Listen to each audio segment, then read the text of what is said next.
السلام عليكم.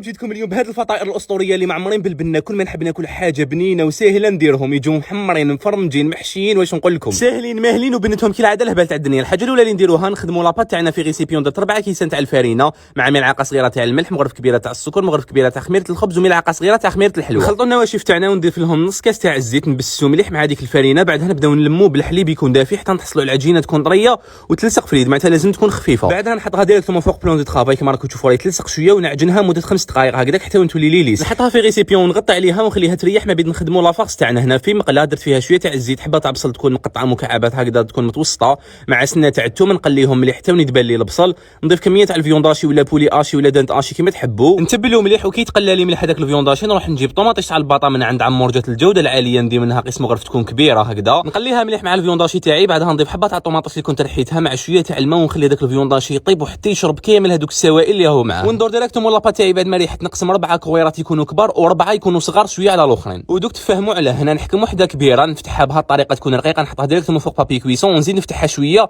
ونرقق لي كوتي مليح. في الوسط كيما راكم تشوفوا دهنتها بالفورماج مع شويه فروماج غابي مع داك الحشو اللي كان تاع السلي وشرب لي كامل دوك السوائل. ونزيد نفتح وحده عجينه تكون صغيره نفتحها رقيقه، نحطها ديريكتومون فوق الفيونداشي، ندهن لي كوتي بشويه تاع الماء ونغلقهم بهذه الطريقه، ونرفدها ونقلبها باش نطيبها في طاوه تكون سخونه من قبل مدهونه بالزيت. نحمرهم من كلا الجوانب حتى وين يطيبوا مليح وتقدموهم وبصحتكم.